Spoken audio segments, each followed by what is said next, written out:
Bonsoir à tous. Bienvenue sur SportMed TV avec votre live du lundi, l'émission consacrée à l'Olympique de Marseille. Comme un seul homme, bonsoir le chat, bonsoir aux équipes, à l'équipe des modos, toujours fidèle au poste. Je ne vais pas tous les citer, cette armée de guerriers qui est là pour veiller au grain. Débrief, Poliakem, Steph, HDK Soso, j'en passe et des meilleurs. Voilà, ce soir avec moi, mon acolyte qui est de retour, Bruno Angelica. Bonsoir Bruno, comment ça va? Salut mon Gilou, très content de vous retrouver, de participer à une nouvelle émission de cette formidable chaîne et cette formidable aventure. Formidable aventure. L'aventure était un peu moins formidable hier soir. On va forcément revenir sur les événements de l'Alliance Riviera. Ça va occuper une bonne partie de l'émission. Oui, Parmi nos invités ce soir, on a le plaisir d'accueillir Adama John, journaliste, consultant, ancien reporter de la télévision nationale sénégalaise et surtout vice-président du groupe Les supporters de l'OM au Sénégal. Salut Adama, en direct de Bon, Dakar. bonsoir à Gilles et bonsoir à toi, à Bruno et à tous les autres avec qui nous sommes présentement dans le live. Un gros bonsoir aussi à tous ceux qui nous écoutent. Comme vous avez dit, voilà, je participe à l'émission depuis ici à Dakar, au quartier des Mamelles. Donc, c'est avec un réel plaisir que je vais participer à cette émission pour la première fois. Donc, sachez que voilà, c'est avec beaucoup de plaisir et d'enthousiasme parce que nous sommes des supporters de l'OM et tout ce que fait l'OM, ça nous intéresse. Wow, merci Adama, ça nous fait plaisir en tout cas de t'accueillir. Tu vas pouvoir nous apporter ta vision un peu extérieure, hein. On sait qu'on est écouté en Afrique, on est écouté au Canada, dans les pays francophones, aux Antilles, en Guyane. On salue Pilou aussi notamment à La Réunion. Voilà, donc SportMed TV est international et ça nous fait grandement plaisir de recevoir des membres de la famille OM. Parmi nous également, un peu plus tard, viendra nous rejoindre aussi Sofiane El Baroudi, l'avocat au barreau de Grasse, qui nous apportera quelques éclairages sur les règles juridiques applicables aux événements du match Nice-OM de hier soir. Il nous rejoindra en cours d'émission. Un plateau éclectique, comme d'habitude, c'est comme ça sur SportMed, hein. On est complémentaire, on est éclectique, on est cosmopolite. C'est la nature et l'ADN de SportMed. Et en ce sens, on reçoit également deux supporters. Steph Barbichoem, un supporter de l'Olympique de Marseille qui habite à Toulon, et Nad Zenad, qui lui est un supporter invétéré également de l'Olympique de Marseille, et figurez-vous qu'il habite à quelques encablures de l'Alliance Riviera. Il était d'ailleurs au stade et il va nous apporter son témoignage. Salut les gars, Steph. Salut à tous, salut Gilles, salut Bruno, salut les gars, plaisir d'être avec vous. Merci d'être avec nous, Nad. Tu nous entends? Salut à tous, ouais, je vous entends très bien. Et bonsoir à tout le monde et ravi d'être avec vous ce soir. Salut. Si, ça fait plaisir. Et ce qui est intéressant, c'est qu'ils vont nous apporter leur témoignage parce que aussi bien Steph que Nad ont participé de manière un peu différente à la folle soirée d'hier soir, en tout cas participé, en tout cas ils ont été témoins.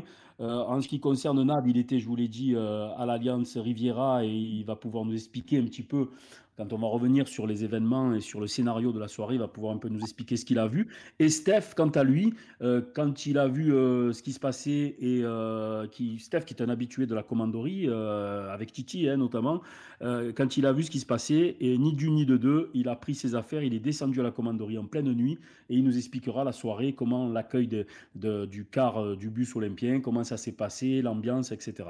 Voilà. Avant de démarrer et de rentrer de plein pied dans cette émission, n'oubliez pas de continuer à nous pousser, à nous donner de la force hein, en vous abonnant à notre chaîne SportMed TV sur Twitch. Et puis vous pouvez également vous sub. N'oubliez pas qu'avec votre abonnement Amazon Prime, c'est gratuit et ça vous coûte rien. Et nous, ça nous aide énormément. On a besoin de vous, on a besoin de vous sentir derrière nous. Et aussi sur nos comptes, aussi bien YouTube que les réseaux sociaux, Facebook, Twitter, Instagram. Instagram géré par Kevin qui s'occupe également de la Ligue des parieurs sur Instagram. On y reviendra plus tard. On en parlera en milieu d'émission. Voilà. Oui, également, ce que j'allais oublier de vous dire, c'est pour participer au chat, pour commenter, pour vous exprimer. Voilà, allez vous abonner, allez nous follow sur la chaîne Twitch, sinon vous ne pourrez pas participer à ce débat via le chat. Le chat, on passe le bonjour également aux habitués, OM Forever, tout va bien. Edine qui est également parmi nous, Steph, Paul Yakem, j'en ai parlé tout à l'heure. Voilà, toute la famille SportMed est réunie. On va démarrer. On va revenir évidemment sur les incidents de l'Alliance Riviera. Fiasco niçois, à qui la faute, avec des témoignages exclusifs, hein, on vous l'a dit, avec nos invités, mais également on est allé à la pêche aux infos avec Bruno, on est allé se renseigner auprès de certaines personnes très proches du dossier qui ne peuvent pas s'exprimer publiquement, pas, bon, justement parce qu'elles sont partie prenante de ce dossier qui est parti pour être, à mon avis, une affaire qui va durer. Donc certains avocats, certains dirigeants, on est allé voilà, à la pêche aux infos et on vous en dira un peu plus. Et évidemment, en deuxième partie, on reparlera un peu de terrain, un peu de foot, parce qu'il ne faut pas oublier qu'il y a eu quand même 75 minutes de jeu sans Paoli, la bonne formule. Ça commence à être un peu irritant, cet entêtement avec ce système de jeu. Il n'apporte pas toutes les garanties, pas de numéro 9, un système défensif défaillant. Voilà. Et est-ce que la fin du mercato peut-elle encore changer la donne? On y reviendra en deuxième partie. Je vois que Sofiane El Baroudi nous a rejoint. Sofiane, bonsoir, est-ce que tu nous entends? Oui, hello, bonsoir à tous. Bonsoir Sofiane. Sofiane, Bonsoir, avocat au barreau de Grasse, qui va nous apporter, je vous l'ai dit, quelques éclairages sur les règles juridiques applicables aux événements du match Nice-OM. Voilà, tu n'as rien manqué, Sofiane. J'étais en train de dérouler le sommaire, de présenter tout le monde. On va démarrer maintenant. Parfait. Cette première partie. C'est parti. Voilà, Nice-OM, hein. Rapide rappel des faits. Payet touché par un jet de bouteille à la 74e minute, mais avant ça, une atmosphère tendue, hein. Déjà, on sentait que le stade était chauffé à blanc. Quelques débordements, quelques jets de bouteilles en cours de rencontre et même à l'échauffement de Stem Mandanda. Donc, 74e minute, finalement, ce qui devait arriver arriva. Payet est touché à la nuque. Il s'emporte, renvoie le projectile vers la tribune, envahissement de la pelouse. S'en suivent des échauffourées entre joueurs, supporters de Nice, stadiers. Enfin, c'est la débandade. On y voit flou. C'est la Bérésina. Finalement, tout le monde rentre au vestiaire. Et là, c'est la longue attente. C'est la longue attente. 1h30. 1h30. Alors, première question. Hein, comme ça, on lance le débat. Première question à Sofiane El Baroudi. Pourquoi a-t-on attendu si longtemps avant de prendre une décision? Est-ce que tu as quelques éléments de réponse à nous apporter, Sofiane? Oui, alors bonsoir à toutes et à tous. Tout d'abord, merci pour votre invitation. C'est un plaisir d'intervenir pour une seconde fois chez vous. Alors pour répondre à votre question, il y a un délai qui est prévu par le règlement de LFP, mais uniquement en cas de défaillance du système d'éclairage. Un délai de 45 minutes où le match est arrêté. S'agissant des incidents, j'ai fait un petit trip tout à l'heure dans l'après-midi sur Twitter pour un peu rappeler les règles applicables. Bien évidemment, je n'ai pas été exhaustif, que Twitter ne se prête pas à l'exhaustivité vu la brièveté des tweets qu'on peut faire. En tout cas, ce qui est prévu par le règlement de la LFP, c'est que l'arbitre peut, en cas d'incident, arrêter à plusieurs reprises le match. Et ce qui est prévu de manière formelle, c'est que la reprise est bien indiquée sur Twitter, c'est que la reprise ne peut intervenir uniquement dans le cas où les incidents sont vraiment finis, c'est-à-dire totalement finis. Et là, on se pose la question par rapport à hier, et c'est d'un point de vue de juriste et d'avocat que je suis, c'est là où le débat m'intéresse, c'est que, et je l'ai rappelé également sur Twitter, c'est que cette décision d'arrêter ou non le match revient en dernier ressort. D'ailleurs, c'est le terme qui est employé par l'article, j'ai oublié, c'est l'article 542, je crois, de mémoire, du règlement de la LFP, c'est que l'arbitre doit, en dernier ressort, après consultation des autorités, des représentants des autorités publiques, donc notamment préfectorales, et des délégués de la LFP, décider de reprendre ou non le match. Et là où, j'ai envie de vous dire, je ne vais pas faire de politique ce soir, je vais me cantonner à pas trop donner mon avis et à vraiment, pour le coup, intervenir en tant qu'avocat, et uniquement en tant qu'avocat, c'est que M. Bastien, a priori, de ce qui ressort des médias, voulait arrêter le match, mais que sur décision de l'autorité préfectorale des Alpes-Maritimes, il a été décidé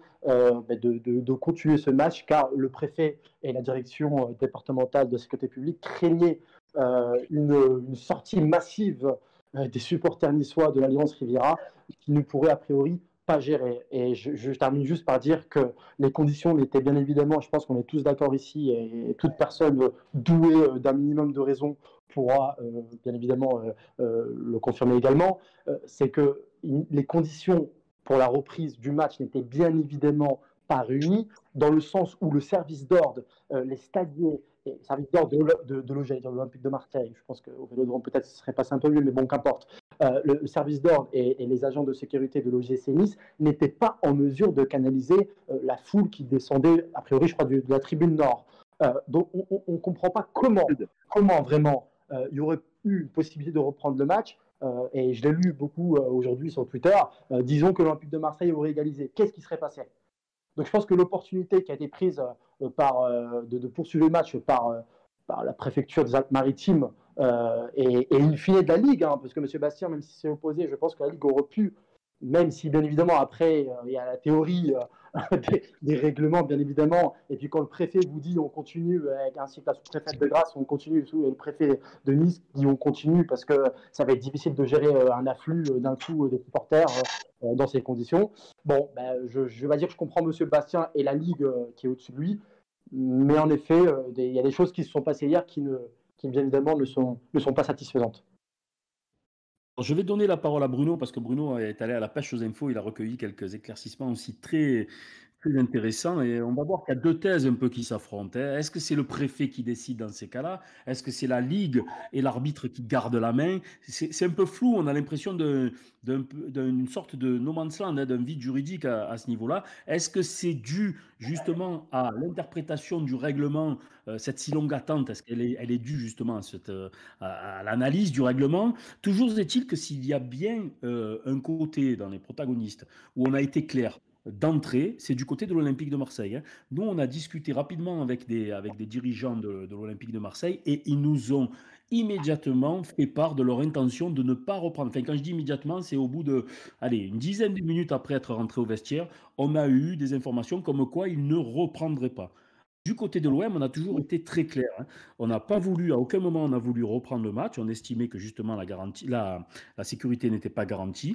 Et à ce jour, quand on discute avec ces mêmes dirigeants en off, on nous dit qu'ils n'ont pas vraiment d'explication sur la longue attente, hein. Une chose est sûre, c'est que la situation, elle était hors de contrôle. Il a fallu du temps pour amener le calme. Mais du côté de l'OM, en tout cas, on était fermement décidé. Donc, s'il y a eu tergiversation, c'est pas du côté de l'Olympique de Marseille, hein. Et par ailleurs, on nous l'a encore confirmé. Jacques Cardoz s'est exprimé sur RMC tout à l'heure et on nous l'a aussi confirmé en interne. L'arbitre lui-même a dit qu'il ne voulait pas reprendre, qu'on lui avait quelque part forcé la main au niveau de la Ligue.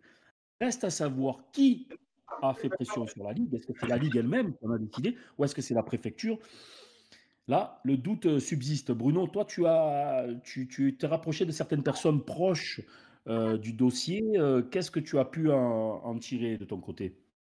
J'ai eu une personne qui va peut-être directement participer à la défense mercredi. Et donc, bien sûr, uniquement, c'est pas possible de s'exprimer.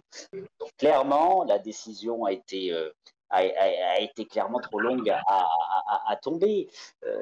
Cette personne me dit clairement qu'au bout de 10 minutes, un quart d'heure, suivant les règlements, suivant ce que dit l'arbitre, ce que dit les délais, voilà, c'est l'arbitre, le corps arbitral, le délégué de la Ligue qui est présent, qui doivent prendre la décision, faire remonter, on peut penser à la Ligue, et acter rapidement la décision je peux pas, c'est pas mon domaine, je suis pas compétent dans le domaine, mais soit d'arrêter le match, de reprendre, l'attente, je pense, et d'après les informations qu'on a eues aujourd'hui, l'attente a ouvert une brèche pour que d'autres intervenants, comme le président River de l'OGC Nice, comme après certains politiciens, notamment le maire de Nice qui s'est exprimé, entrent dans la brèche pour à nouveau pour se mêler d'un cas d'une situation qui n'est pas de leur compétence. La défense de l'OM va sûrement se fixer sur le fait que, pour elle, et c'est pas être supporter que de le dire, je pense que c'est quand même logique, en pointant du doigt le fait que la sécurité des joueurs en cas de reprise du match, en cas d'acceptation donc de reprendre le match comme il avait été demandé, n'était toujours pas évidente et n'était toujours pas logique au regard de ce qu'on avait pu constater, des forces de l'ordre qui, d'après ce qu'on a vu et d'après ce que certains qui étaient sur place, pas en force assez suffisant. L'absence de filet de protection qui n'aurait pas pu être installé en quelques minutes, c'est quand même un peu gravissime, ça. On a entendu aujourd'hui le président River tout à l'heure sur RMC annoncer que depuis 2 ans, ils avaient demandé que soit installé ces filets de sécurité. Il attendait toujours. C'est quand même assez bon. L'OM va insister sur ça et d'après toujours les éléments qu'on peut avoir, c'est vrai qu'il y a quand même de bonnes chances qu'il soit entendu sur ces termes précis, cette défense précise, à savoir que, clairement, est-ce que Payet et l'OM, un autre joueur, surtout Payet, est-ce que Payet avait la garantie en revenant sur le terrain avec son équipe et en retirant dans les mêmes circonstances le même corner, est-ce que Payet avait la garantie qu'un tel événement ne pouvait pas se reproduire? D'après ce qu'on a pu voir hier, tout ce qui s'est produit depuis, la manière dont tout cela a été géré, l'OM va argumenter sur le fait qu'il n'y avait aucune garantie que la sécurité des joueurs pouvait être garantie. En termes aussi de sportivité, fair play, bon, le président River, on en parlera sûrement. C'est quand même pas terrible ce qu'il a fait et lui-même aujourd'hui d'ailleurs était en train de le dire. Mais il y a aussi ce qui est revenu, on pourra en parler concrètement dans tout métier ou dans toute. On marche un peu sur la tête le fait que les joueurs de Nice ont quand même cautionné le comportement de leurs supporters. Pas en les applaudissant à la fin, mais en gros quand même, c'est quand même grave qu'un joueur de foot professionnel, Dimitri Payet, ait pris cette bouteille. Vous voyez, la solidarité sportive, il y a de la solidarité sportive quand même qui doit prévaloir dans une compétition de football, a été quand même, qu'on le veuille ou non, bafouée hier. Il y a les intérêts économiques aussi qui sont en train de jouer. C'est quand même grave ce qui s'est passé hier, et c'est quand même très grave que des joueurs adverses, même si les 3 points sont en jeu, n'aient pas défendu un joueur professionnel de football de l'Olympique de Marseille qui a retenu et qui a été blessé par une bouteille. Voilà. On va y revenir, Bruno, hein, sur l'attitude des dirigeants niçois qui n'a pas été du goût de tout le monde, évidemment. Moi, je voudrais qu'on entende un peu Nad, parce que effectivement, tu disais que, et on le ressentait également derrière nos écrans, que l'ambiance était électrique et que si ça reprenait, ça pouvait, évidemment, tant qu'on était dans des situations favorables niçois, bon, c'est moindre mal, mais imaginons que l'OM égalise, ça aurait pu encore plus dégénérer. Nad, toi qui étais donc à l'Alliance Riviera, on rappelle que tu es niçois supporter de l'OM, tu habites à quelques mètres du stade. Comment tu l'as vécu cette rencontre? Est-ce que tu as senti que ça pouvait dégénérer? Notamment, on l'a vu après le but niçois, il y avait déjà eu un début d'envahissement de pelouse. On sentait que tout pouvait se passer dans cette soirée. On sentait que c'était engagé, et moi, pour vous dire, j'étais avec un pote, et pendant le match, je lui ai dit direct, je lui ai dit, je sens que ça va finir en baston. Bah voilà, ça n'a pas raté. Ouais, c'était assez électrique, et ouais, non, c'était assez chaud. C'était à côté pas très loin de la tribune populaire Alors, sud de moi, Nice, c'est ça? j'étais dans la tribune Garibaldi, excentré, côté sud. Donc, pour vous situer un peu, ça correspondrait comme si on était en tribune Gannet, pas loin du virage sud, quoi. Vous voyez le truc. Donc, j'étais juste devant les événements, quoi, hein, là où ça s'est passé. J'ai vu la bouteille arriver sur Payet, je l'ai vu tomber, je l'ai bien vu arriver sur son dos. C'est arrivé bien de plein fouet, donc ouais, il se l'est bien prise aussi. Voilà, j'ai tout vu, je l'ai filmé, j'ai envoyé sur Twitter, enfin tout ça. Il y a beaucoup de gens qui se demandaient mais comment ils ont pu faire rentrer toutes ces bouteilles. C'est vrai qu'il y en avait un paquet, parce que pendant tout le match, il s'en est pris. Mais je n'ai pas compté combien il s'en est pris un paquet. Donc les gens, ils se demandent comment les bouteilles sont rentrées. Moi, je vais vous dire un truc qui va peut-être vous surprendre. À la mi-temps, bon, déjà, quand je suis rentré dans le stade, je suis venu avec mon gobelet en plastique, parce que vous savez, quand vous allez voir un match, vous avez des consignes, vous prenez le gobelet en plastique que vous achetez à 1 € et vous remplissez le gobelet de bière ou de jus d'orange ou de ce que vous prenez, pour pas avoir des bouteilles fermées pour les balancer sur les joueurs. Donc, sachant cela, j'ai pris mon gobelet en plastique, et à la mi-temps, mon pote est allé chercher à boire, je lui ai donné le gobelet, il revient avec des bouteilles fermées. Il revient avec 2 Tropico fermés, donc ce qui veut dire que dans le stade, hier soir à Nice, ils vendaient les bouteilles avec les bouchons fermés. Donc c'est très simple, hein. Brigatude, il les a fait, il est balancé, hein. C'est pas compliqué. Où étaient placés les supporters marseillais, Nad, par rapport à la tribune sud? Ils étaient placés côté nord, sur le côté. Même chose qu'au stade Vélodrome où les supporters adverses sont placés. D'accord. On nous a dit que Donc les à supporters l'opposé. marseillais avaient également balancé des projectiles. Est-ce que toi, tu as pu, tu le confirmes? Est-ce que tu as pu constater ces exactions Alors, également côté marseillais? alors moi, je vous dis, j'étais plutôt excentré côté sud, donc j'étais un petit peu loin des Marseillais, mais je regardais quand même souvent. Et ce qui m'a surpris, c'est que je les ai trouvés Hmm. vraiment calme par rapport à d'habitude. J'ai assisté à d'autres Nice-Marseille où c'était chaud, où les deux côtés ils essayaient de se rejoindre, où c'était chaud. Non, les Marseillais, ils étaient vraiment calmes et j'étais vraiment surpris. Mais vraiment Est-ce que- surpris. Et pareil, quand les Niçois, à la fin, ils échauffaient, ils leur chantaient Marseillais une chanson, Marseillais une chanson. Rien. Ils restaient calmes, comme s'ils étaient sereins, quoi. Mhm, mhm. Et lors de l'envahissement, explique-nous comment ça s'est passé l'envahissement. Alors, le président River dit que ça fait suite à l'action, enfin l'action, à l'intervention de Pablo Fernandez, je crois, hein, l'adjoint de Jorge Sampaoli, qu'à partir de là, ça a dégénéré. Mais les vidéos, les images ne trompent pas. Il y avait déjà une bonne vingtaine de personnes qui tentaient petit à petit de grignoter du terrain et d'envahir la pelouse. C'est allé très très vite déjà. C'est allé très vite. Payet, il se prend la bouteille, il tombe, il met quelques secondes, il se relève, il est vénère, donc il prend la bouteille et il la balance. De là, tu as Alvaro qui arrive, qui fait des gestes à la tribune, qui doit shooter dans le ballon, je crois. Et de là, ça s'enchaîne. Mais de l'autre côté, moi, il y avait tellement de monde, je ne sais pas qui était là, ce qui s'est passé, mais bon, il n'y a pas besoin qu'il y ait un gars de la sécurité de Marseille qui arrive pour que les Niçois, de toute façon, ils étaient des centaines et des centaines à descendre. C'est n'importe quoi. Enfin, ils sont descendus parce qu'il était chaud, c'est tout, hein.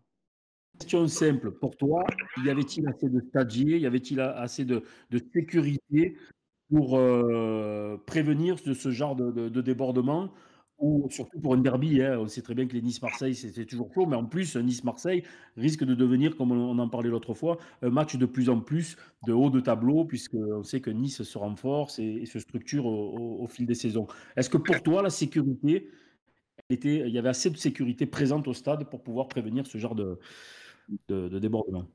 Non, bah, c'est bien la preuve que non, hein, de toute façon, hein. Vous avez vu les images par vous-même. Et bon, bah, à Nice, le stade, voilà, c'est un stade à l'anglaise, donc les tribunes, elles sont collées à la pelouse, il n'y a pas de fosse, il n'y a rien du tout. Donc les gars, il suffit qu'ils forcent un peu. Il y a 3 stadiers devant, bah, ils passent, hein, c'est pas compliqué. Il n'y avait pas de CRS, il n'y avait rien. Les CRS, ils sont venus plus tard. Ils sont venus après les événements. Ouais. Une question, alors avant de rebondir avec Sofiane et de faire intervenir nos autres invités, on remercie Fan Marseille pour le Prime, merci pour la force, frérot, ça nous va droit au cœur. Et voilà, une question qui revient, euh, on nous parle de questions d'ordre public, hein, une question de la préfecture a mis son grain de sel parce que l'ordre public aurait été menacé, mais en vérité, on n'est sûr de rien. Cette question d'ordre public, elle ne tient pas. Tout à l'heure, tu as un peu développé à ce sujet. Est-ce que finalement, ça ne serait pas se cacher derrière la préfecture, derrière l'argument, l'excuse politique pour masquer la tergiversation? Hein, on a l'impression qu'on est devenu, ces instances sont devenues euh, des instances de l'impréparation, de l'incertitude, de l'imprécision, hein, pour masquer cette valse hésitation de la Ligue, du délégué et de l'arbitre. Euh, Sofiane, qu'est-ce que tu en penses? Est-ce que tu y crois, toi, à la thèse de l'ordre public? Alors, moi, je ne suis pas habilité, en ma qualité d'avocat, à porter un jugement sur, et d'ailleurs pas la compétence, même avant tout, j'allais dire, pour porter un jugement sur la décision qui a été prise par le préfet des Alpes-Maritimes, ainsi que la sous-préfète de Grasse, a priori, qui était sur place avec le directeur de la sécurité publique des Alpes-Maritimes. L'ordre public, c'est un concept juridique qui est malléable, mais qui regroupe, par rapport à hier, c'est bien évidemment la sécurité. Maintenant que le préfet des Alpes-Maritimes ait décidé, comme indiqué tout à l'heure, qu'il valait mieux pour l'ordre public que le match puisse continuer afin d'éviter une escalade dans les gradins y a un afflux massif vers les sorties de l'Alliance Riviera de supporters.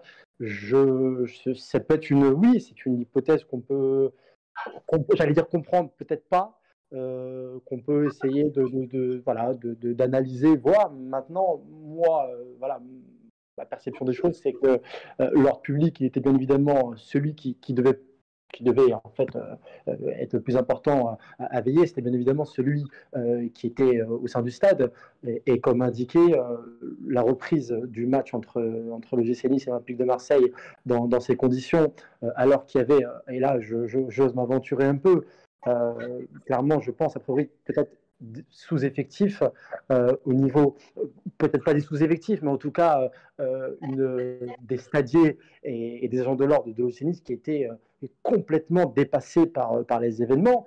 Et sur ce point-là, je réagis juste par rapport à ce que tu disais tout à l'heure, Gilles, par rapport à notamment un vide juridique, il n'y en a pas. Je suis parti revoir ce que je disais, l'article 532, mais c'est l'article 549 du règlement de la LFP, qui nous indique donc que le match ne peut reprendre que, et là je cite le règlement, l'article 549, que si les incidents graves ont cessé. Alors, vous savez, le droit, et c'est pour ça que j'aime cette matière, et le juridisme, entre guillemets, de manière générale, c'est de discuter les thèmes. Et en effet, qu'est-ce qu'on entend par incidents graves ont cessé? Parce que hier, on peut dire que finalement, les incidents, ils ont cessé.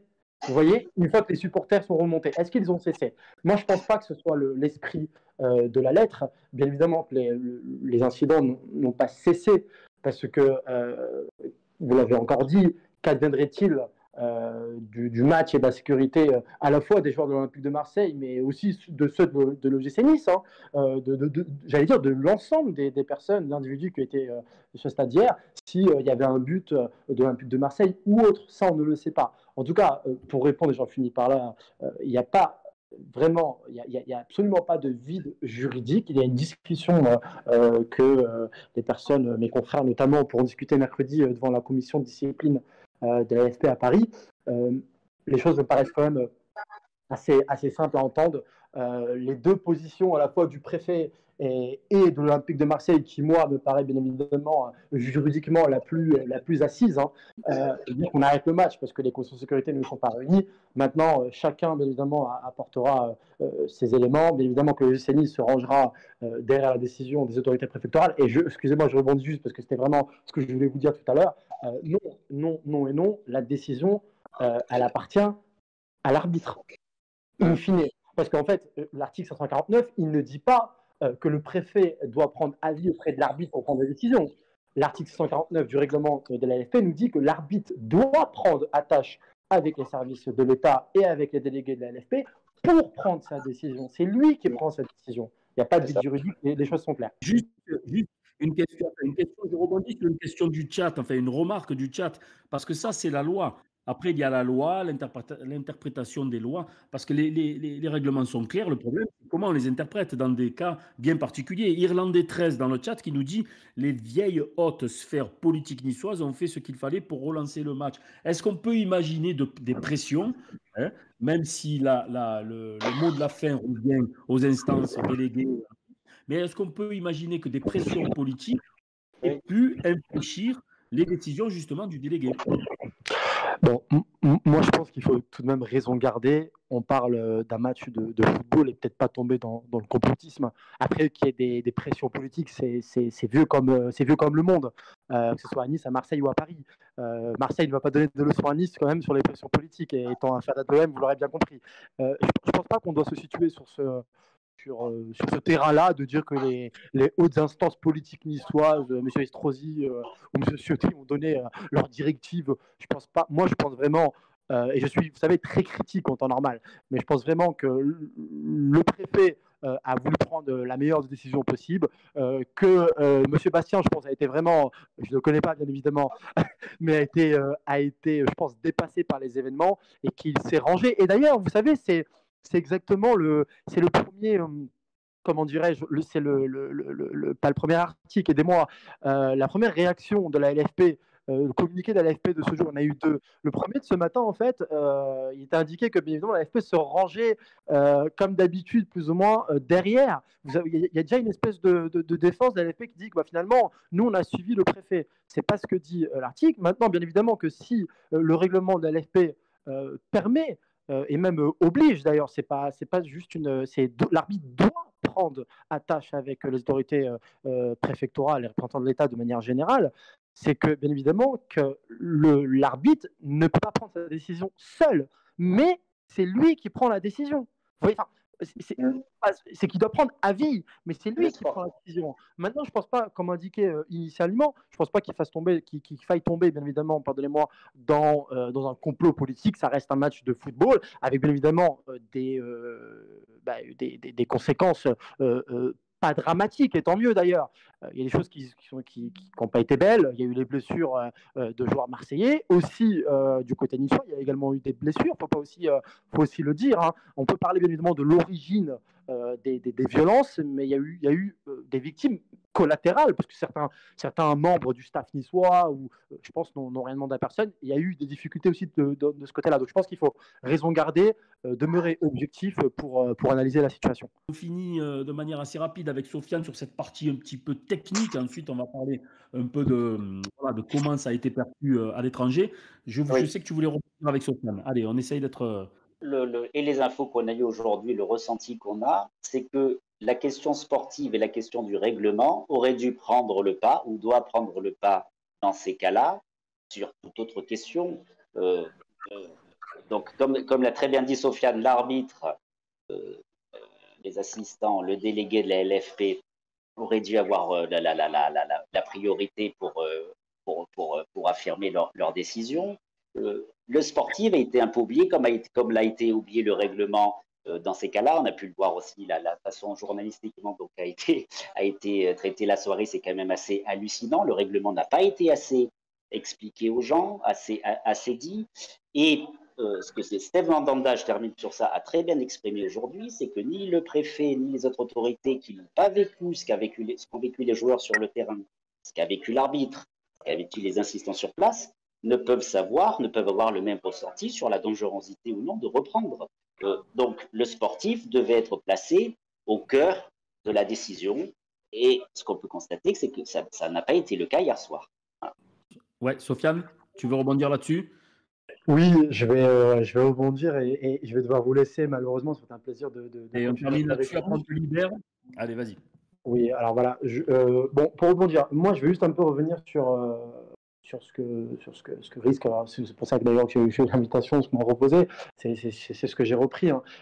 Faut savoir, en fait, je vais être très court, c'est que les sanctions qui sont possibles par rapport aux événements d'hier, ils sont de deux ordres, à la fois disciplinaires et à la fois sur le terrain pénal. Hein. D'ailleurs, j'ai eu un SMS d'un confrère niçois, mais je crois que c'est déjà sorti dans la presse, que le procureur de la République près le tribunal judiciaire de Grasse, M. Bonhomme, a décidé de diligenter et d'ouvrir des enquêtes préliminaires par rapport aux faits d'hier. A priori, il y aurait eu une interpellation. Donc sur le terrain pénal, bien évidemment, c'est ce que j'avais dit tout à l'heure sur Twitter, il y a bien évidemment les violences volontaires qui sont aggravées à la fois par le lieu où elles ont été commises, c'est-à-dire une enceinte sportive, à prévoir également par rapport aux personnes qui ont été touchées sur la bande organisée. C'est des choses bien évidemment que l'enquête devra déterminer. Après, plus spécifiquement, parce que ça c'est le droit commun, j'ai le droit pénal commun. Après, il faut savoir que le code du sport prévoit évidemment des infractions spécifiques, ça c'est le droit spécial. J'en ai cité quelques-unes de ces infractions, notamment le fait de rentrer maintenant sur un terrain de sport qui est puni de mémoire d'1 an d'emprisonnement et de 15 000 euros d'amende, ou encore, et j'allais dire c'est le cœur de ce qui s'est passé hier, le fait de jeter des projectiles sur la pelouse, sur des joueurs, sur des assistants, et qui est passible là d'une peine d'emprisonnement délictuel de 3 ans et 15 000 euros d'amende. Donc ça, c'est ce que risquent bien évidemment les protagonistes d'hier, étant indiqué que les clubs, que ce soit l'OGC Nice, l'Olympique de Marseille, le Paris Saint-Germain, l'Olympique Lyonnais ou qu'importe, sont tenus d'une obligation de résultat, s'agissant de la sécurité, et c'est une sécurité. Je ne vais pas trop faire trop de juridisme, hein, mais c'était un peu l'invitation qu'on m'a proposée. Donc c'est pour ça que je me permets de rentrer un peu dans les détails. C'est une responsabilité sans faute. C'est-à-dire qu'il ne suffirait pas à l'OGC Nice de dire non, mais nous, on n'a fait aucune faute. Ils sont responsables du fait de leurs supporters. Il suffit juste de prouver le dommage, en fait. C'est-à-dire que la faute de l'OGC Nice, on n'en a pas besoin pour que sa responsabilité soit, le cas échéant, prise et conclue par la LFP au sein de la commission de discipline. Maintenant, quoi vous dire d'autre c'est ce que j'avais dit également, et je vais en terminer par là, c'est que, à mon humble avis, hein, moi, je pense, je pense que certains clubs pourraient envisager d'assigner la LFP en justice, voire l'État, pour ce que j'appelle la mise en danger, enfin ce que le code pénal appelle, pardonnez-moi, la mise en danger délibérée de la vie d'autrui, parce qu'il y a une décision qui a été prise qui a fait courir des risques, et heureusement. Et là, je salue bien évidemment le board marseillais qui a pris une décision remarquable et d'une simplicité et d'une exemplarité manifeste. C'est de dire, nous, on arrête. Mais maintenant, les autorités préfectorales qui, elles, disent que finalement, l'ordre public, il est rétabli, qu'il n'y a plus aucun souci, voilà, il y a peut-être aussi une faille de ce côté-là. Mais ça, bien évidemment, je laisse aux protagonistes le soin d'introduire d'éventuelles actions. Donc bien évidemment que les sanctions vont être assez lourdes pour certaines personnes. Maintenant, pour revenir là, je vais parler en tant que supporter, je vais basculer la casquette d'avocat de côté. Moi, Payet, c'est un humain. C'est-à-dire que Payet, il a réagi sur le coup en balançant une bouteille dans le public. D'ailleurs, c'est intéressant en droit, faudra savoir, parce que faudrait savoir si cette bouteille a touché quelqu'un ou non. Vous voyez? Parce que ça aussi, ça a son importance juridique, de savoir si elle a touché personne. Bon, après, il y a son intention peut-être de toucher quelqu'un. Bon, ça se discute. Ce qui est important de savoir, c'est que voilà, Payet, il a réagi à un moment donné.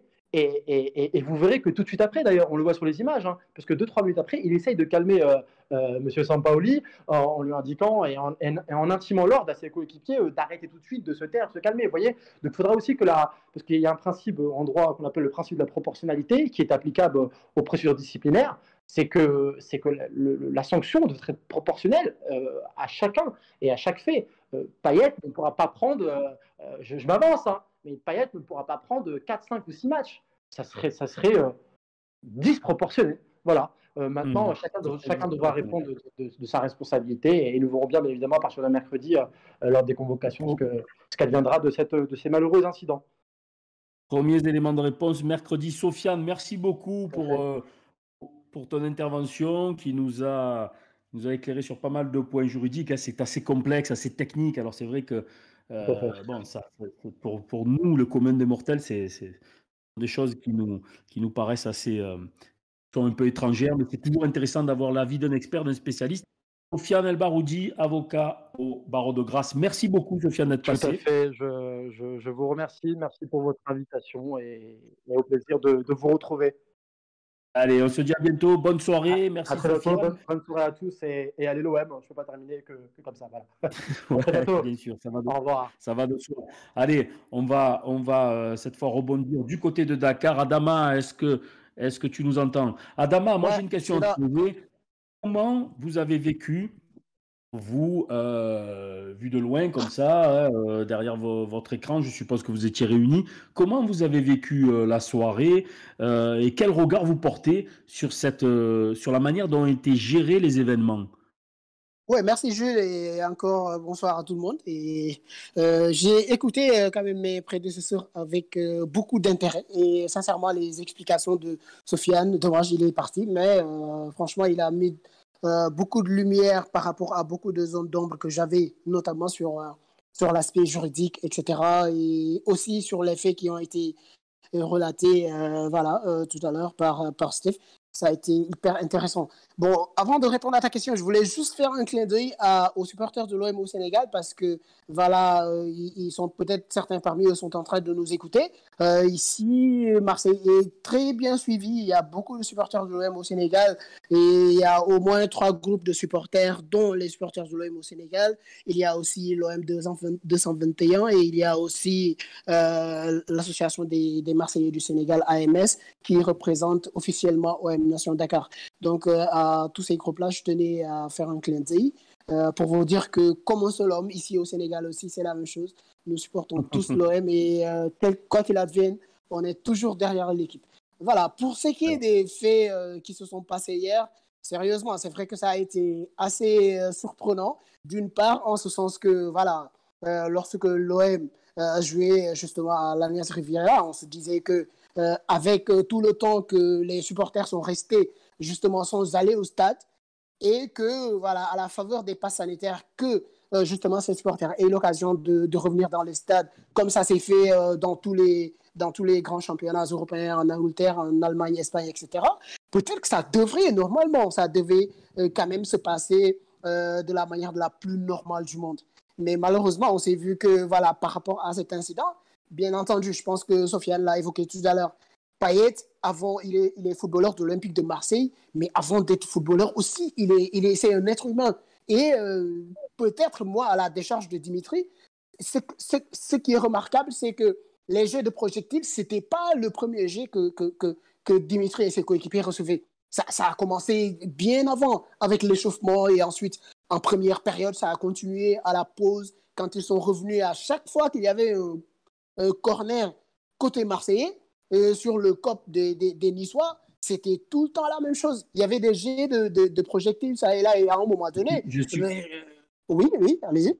Je suis d'accord, Adama, sur le fait que, bon, d'aucuns ont critiqué Payet pour lui reproche d'avoir surréagi suite à ce jet de projectile. Bon, ça, exact. Évidemment, réagir à chaud, nul n'est censé, voilà, nul n'est parfait. Et puis surtout, il faut se mettre à la place de Payet qui avait reçu divers projectiles. Il y avait aussi l'antécédent à Montpellier avec Rongier. Exact. Malheureusement, le jet de projectile, c'est pas propre au stade de l'Alliance Riviera. Hein. On l'a vu à Montpellier. Oui, tout à fait. Soyons objectifs, c'est déjà arrivé au Vélodrome également, des joueurs qui viennent tirer les corners, qui reçoivent. Malheureusement, on s'y est un peu habitué.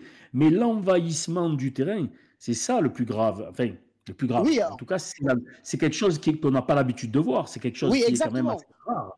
L'envahissement du terrain, et encore une fois, ça ne s'est pas produit uniquement lors des échauffourées, ça s'est déjà produit en amont lors du but d'Holberg. Les joueurs sont venus le féliciter. Alors là, en l'occurrence, c'était pour une scène de joie. Mais on a vu ensuite, quand c'était pour une autre raison, ça ne les a absolument pas empêchés d'enjamber les barrières et donc du coup de mettre en danger les supporters. Est-ce que c'est ça qui t'a le plus choqué, j'ai envie de dire, hein, qui t'a le plus inquiété? Parce que, encore une fois, les jets de projectiles, c'est dangereux, mais malheureusement, on y est un peu habitué. Et je pense qu'il n'y a plus qu'en France qu'on y est habitué, parce que dans les grands championnats européens, ça se voit de moins en moins, on arrive à neutraliser les fauteurs de troubles, il y a des caméras partout, c'est une question de volonté, il suffit d'aller attraper les 2-3 fauteurs de troubles qui commencent à jeter, et ensuite vous verrez que les autres ne suivront pas. Mais ça encore, c'est un problème de volonté politique, et bon, c'est un autre débat. Mais l'envahissement du terrain, ça faisait longtemps qu'on ne voyait plus de telles scènes, avec une telle facilité. Ouais, le dernier envahissement de terrain que je me souvienne à Nice, c'était au Stade du Ray, à l'époque où l'OM jouait en deuxième division. Si tu te souviens, il y avait Fabien Barthez qui s'était pris un pétard à l'époque, et à l'époque, c'était les Marseillais qui avaient envahi le terrain, mais ça date de 95. Hein. Voilà. Et oui, sinon les Niçois, c'est des gros malades. Hein. Moi, j'ai vu des Nice-Marseille il y a 2 ans où en fait, ils peuvent circuler entre les tribunes, si tu veux, à Nice. Donc, entre les couloirs, entre les tribunes, ils peuvent circuler entre la tribune sud et la tribune Garibaldi. Comme si à Marseille, tu pourrais circuler du virage sud jusqu'à Gannet, jusqu'à l'autre bout de Gannet. Donc, ils allaient traverser à plusieurs et provoquer les supporters marseillais à travers les travées des tribunes, quoi. Donc, ouais, c'est des gros malades, c'est des fous, c'est des mecs, c'est des inconscients. Pour te dire, hier, quand il y a eu l'envahissement du terrain, et ça tu peux le voir sur une des vidéos, Il y a un mec, ça doit être un des capots d'ailleurs de la Brigade Sud, qui veut se faire à Bardonado. Et il y a Bardonado qui veut y aller aussi. Et il y a un des gars qui réussit à les séparer. Mais ouais, c'est chaud, quoi.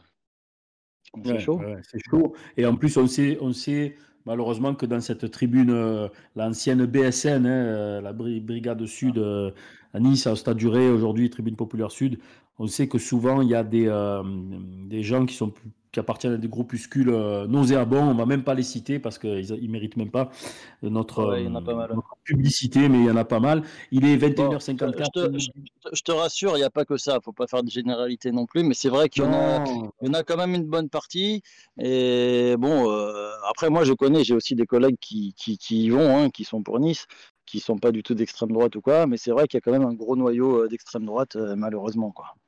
évidemment qu'il ne faut pas généraliser. D'ailleurs, nulle part il faut généraliser. Jamais Très et bien. nulle part. Il y a des cons, il y en a partout. Mais quand il y a derrière des idéologies politiques assez nauséabondes, il faut quand même le rappeler parce que là, ça dépasse le cadre de la posture politique. Là, on est quand même dans des.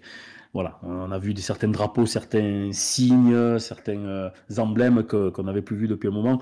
21h55, on est sur SportMed TV. On est en direct, on est en live comme un seul homme. On reparle des incidents à l'Alliance Riviera entre le Nice et l'Olympique de Marseille. N'oubliez pas d'aller nous follow, nous sub sur notre chaîne Twitch, également sur Twitter, sur Facebook, sur Instagram et YouTube, où des bonus sont régulièrement mis en ligne. Robinho qui nous a rejoint. Robinho, Robinho, il est là. Salut les amis, on va bien? Ça va, Ça va? Robinho? Petite voix Ça ce va, soir, ça hein, va. Robinho? Ouais, je suis un peu Petit malade, peu je suis touché. un peu enrhumé, j'ai mal à la tête. Ouais. Ah, en plus. Très touché, très touché. Très touché. On va ensuite, je sais que c'est là où tu es le plus virulent, c'est notamment sur ce qui s'est passé sur le terrain, mais avant les incidents, hein. Je sais que là-dessus, tu as beaucoup de choses à nous dire et on te laissera la parole à ce moment-là. Adama, du côté du Sénégal, du côté de Dakar, quand on voit des images comme ça, est-ce qu'on se dit, alors souvent on pointe du doigt l'organisation de certaines rencontres, de certaines compétitions en Afrique, mais Oui, tout quand à on fait. voit ça, et quand on voit ça, on se dit ben, finalement, on a beau jeu de faire la leçon, Tout à fait. de faire la morale et de donner la leçon à d'autres pays, mais charité bien ordonnée commence par soi-même. C'est une sacrée mauvaise image que véhicule le football français. Le football français qui, on le rappelle, accueille aujourd'hui des stars planétaires, internationales, et patatras. Hier, on Ouais. repart, on retombe C'est très passé en bas. vrille. Ouais, tout à fait, hein, comme vous l'avez dit. Justement, c'est un des avis, c'est une des opinions qui ont été partagées.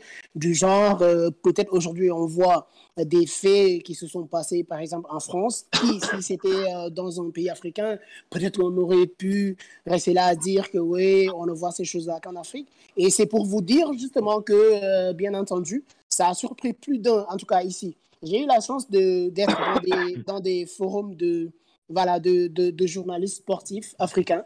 Nous avons des forums francophones et anglophones.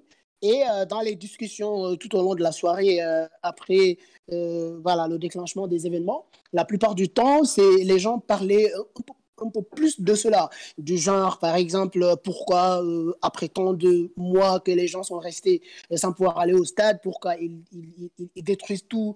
Et puis, pourquoi, par exemple, d'autre part, pourquoi l'Olympique de Marseille n'a pas accepté justement de rejoindre le terrain. Mais il y en a d'autres qui disaient que, bien sûr, n'importe quelle autre équipe, peut-être que l'OM, dans les incidents d'hier au stade de l'Alliance Riviera, peut-être que l'OM était au mauvais endroit, au mauvais moment, mais que ça pouvait être n'importe quelle autre équipe. Ça peut être n'importe quelle autre équipe. Par exemple, on voit dans les derbys du Nord, tels que Lens-Lille ou bien Rennes-Nantes, quelque chose comme ça. Ça, c'est des matchs, ou Saint-Étienne-Lyon, c'est des matchs qui sont hyper chauds et ça pouvait bel et bien être de ce côté-là. Donc, ce que certains, comme moi, disaient, comme théorie en tout cas, comme argument, c'était d'essayer de se détacher en tout cas de cette interprétation de je suis supporter de l'OM, je suis supporter du PSG, etc. Parce qu'il s'agissait d'une question globale de la gestion du championnat français d'élite. C'était pas une affaire de Marseille et autres, justement parce que je pense que ça pouvait ne pas être Dimitri Payet, ça pouvait ne pas être dans le même stade. Vous l'avez rappelé tout à l'heure. Bien sûr. Justement, avec le cas de Valentin Rougier au stade de Montpellier la dernière fois, avec un visage tuméfié. Et là, c'est un gros problème, ça. Adama, justement, à Montpellier, la situation a failli dégénérer, mais elle a été assez bien gérée. L'arbitre a arrêté la rencontre, a averti, a donné des consignes. Enfin, le speaker, celui qui s'occupe les annonces au stade de la Mousson, a calmé, a essayé de ramener les supporters à la raison. Ils ont lancé beaucoup de messages d'avertissement. Steph, est-ce que tu nous entends justement Steph, pour toi, cette situation qui a dégénéré, c'est du fait, en grande partie, dû au laxisme des organisateurs de la rencontre du côté niçois, parce que, comme je disais, à Montpellier, il y a eu un début de tension, mais ça a été quand même assez bien géré. Ils ont rattrapé le coup. Ouais. Est-ce que pour toi, c'était la responsabilité de ces débordements sont à mettre à l'actif justement de ce laxisme et de ce laisser aller qu'on a pu constater du côté niçois? Pour moi, ils sont 100% responsables. Et il y a encore des images que l'on a pu voir aujourd'hui sur les réseaux où tu vois des stadiers qui plaisantent et tout ça, qui rigolent au moment où Payet il prend la bouteille sur lui en fait. Tu vois, t'as un stadier, il était comme ça, il faisait signe du pouce, comme quoi c'est nickel, les gars, et tout ça. Et tu le vois, le mec, après, il écarte son chasuble, il est en train de taper sur le blason de l'OGC Nice, en fait. Et tu vois très bien que, en fait, hier soir, pour moi, c'était un guet-apens pour les Marseillais. Tu sentais que c'était obligé, je rejoins Nad par rapport à ce qu'il disait. Tu sentais très bien que c'était électrique, que ça pouvait péter à tout moment. C'était chaud bouillant. Les mecs, ils étaient déjà montés sur les murettes, sur le mur des bas de virage et tout ça, prêt à bondir dès qu'il allait y avoir quelque chose. Pour moi, je sais pas. Après, je dis ça parce que maintenant, ça s'est produit. Mais tu savais très bien que ça pouvait partir à tout moment. Et c'est parti, malheureusement. La reprise en main qu'on a vue du côté de Montpellier, notamment par ces annonces via le speaker, on ne l'a absolument pas vu côté niçois. À aucun moment, on a vu quelqu'un prendre le micro et essayer de calmer les supporters, mis à part le président Rivers qui est allé voir les coups. Ouais. Après, Amazon, je sais qu'hier soir à la télévision, ils ont dit que le speaker, il avait parlé et tout ça. T'avais pas la sensation comme quoi ça allait se calmer en fait. Ici après c'est quand le président de Nice est allé en bas de virage et qui leur a parlé tout ça, t'avais l'impression que les mecs ils étaient réceptifs par rapport à son discours. Mais c'est pareil suffit que t'en aies 2 ou 3 tordus qui partent. Après t'as toujours des abrutis qui vont descendre avec lui et puis moi je trouve ça complètement débile. Quand tu vois les barrières qui sont juste en bas des virages et tout ça, tu les voyais, les mecs, ils les poussaient, ils rentraient comme ils voulaient. Non. Pour toi, de toute façon, on est d'accord que c'était la bonne solution à prendre, la bonne décision à prendre, du côté de l'OM, à savoir de ne pas revenir sur le terrain.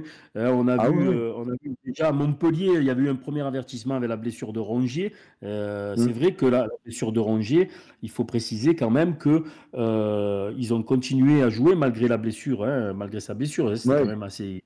D'ailleurs, il n'avait pas pu rentrer sur le terrain à cause de ça. Mais bon, en tout cas, cette fois-ci, l'OM a voulu marquer le coup. À la manière, j'allais dire, ce sont 2 thématiques différentes. Mais rappelez-vous, quand le PSG avait pas voulu reprendre le match pour des propos racistes lors de ce match, je ne sais plus, l'équipe turque. Voilà, il fallait marquer le coup. L'OM est allé au bout. Et pour toi, c'était la bonne solution. Moi, je suis 100% d'accord avec la décision qui a été prise de l'Olympique de Marseille. Là-dessus, puis il faut marquer le coup. Là, il faut arrêter les conneries. 3 journées de championnat, et déjà 2 matchs où ça part comme ça, et ça va donner des idées. Parce qu'après, ça monte crescendo. Pourquoi eux et pas nous? Et puis après, c'est parti. Ça va devenir un bordel pas possible. Ça fait 2 ans qu'on est sans match et tout ça. Les stades, ils sont vides. Et puis maintenant, il y a tout ça qui se passe. Ah non, c'est pas possible. Là, faut arrêter.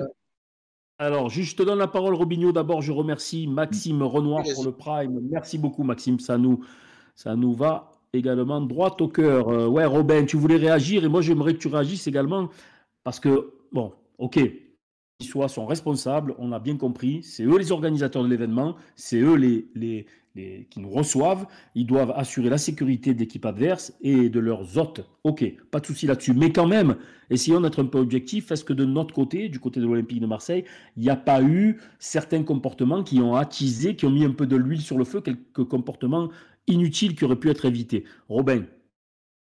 Bon, déjà, moi, les Niçois, ils me font bien rire. Même le Rivière, il fait vraiment rire. Ils ont dit qu'on pouvait reprendre le match. Il y avait 10 CRS qui se couraient après, là. Attendez, les gars, il y a ils sont au moins 30 000 supporters. C'est au moins 1000 ou 1500 qui sont bouillants. La sécurité n'était pas assurée. Moindre litige, ils seraient descendus faire un bordel, je suis sûr certain. Moi.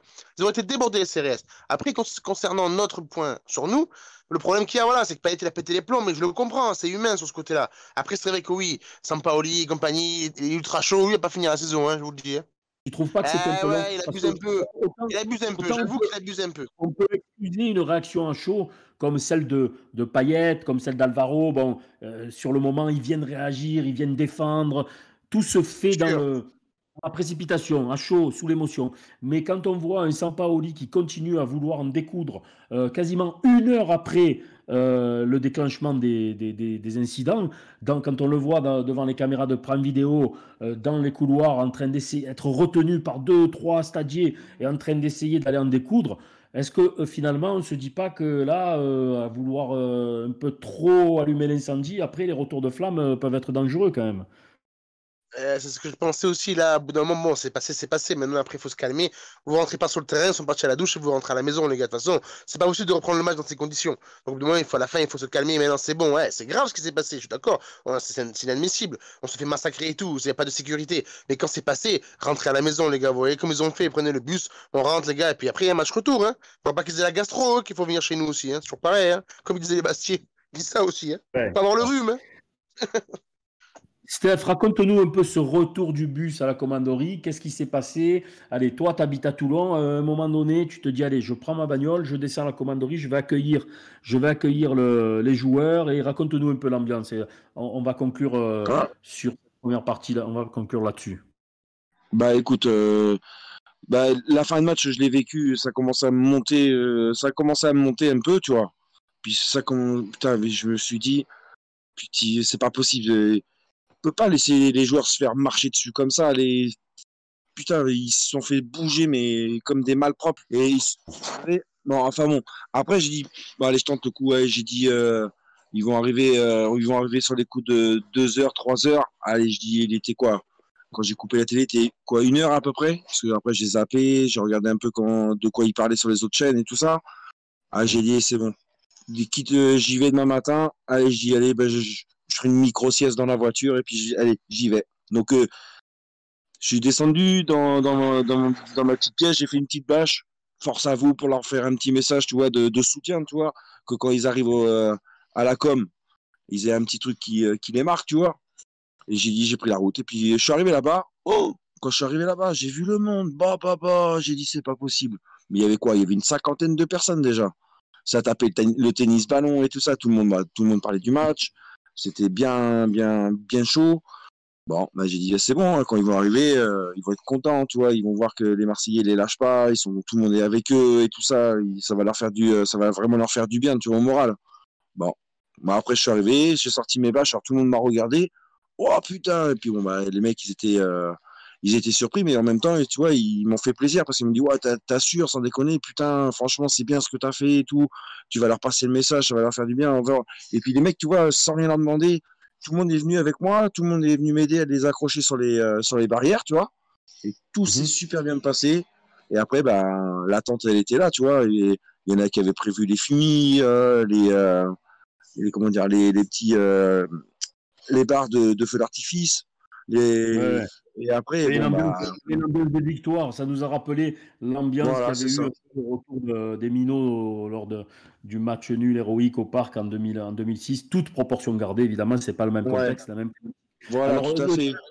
le chat est quand même assez critique vis-à-vis de Sampaoli, de sa réaction. Titia qui nous dit Sampaoli, il est tout le temps dans l'extrême, il surjoue. Voilà, je suis désolé, Travis. nous dit Travis, toute réputation et talent de coach qu'il a, Sampaoli n'a pas été exemplaire et ne le sera pas. C'est aussi dans ces moments-là qu'on voit la mainmise d'un coach sur son groupe, ou pas. Maxime qui nous dit, ah oui, il est déjà bouillant le coach alors que c'est que le début de saison. Imagine les 3 derniers matchs en cas de gros enjeux de décision arbitrale litigieuse. Il va être en folie. Ouais. Ce n'est pas Coppers Galfano, ce n'est pas en étant constamment énervé que tu vas trouver des solutions tactiques ou des réflexions à des problèmes. Hein. Le chat assez critique concernant l'attitude de Jorge Sampaoli. Jorge Sampaoli, on va le mettre sur le grill en deuxième partie. On va reparler un peu ballon, on va reparler un peu de terrain, hein. On va revenir au terrain et on va continuer avec Sampaoli. La transition est toute trouvée. Voilà, on va en terminer avec ces incidents. On n'a pas fini d'en parler parce que le feuilleton, selon moi, ne fait que commencer. Mercredi, 18h, les deux parties sont convoquées, côté niçois et côté marseillais, à la commission de discipline, à la Ligue. Et de là, on aura les premiers éléments de réponse. On verra ce qui va en ressortir. Est-ce qu'ils vont statuer assez rapidement? Match à rejouer, match perdu sur tapis vert. Voilà. Pour le moment, toutes les options sont sur la table. On en saura un peu plus donc mercredi.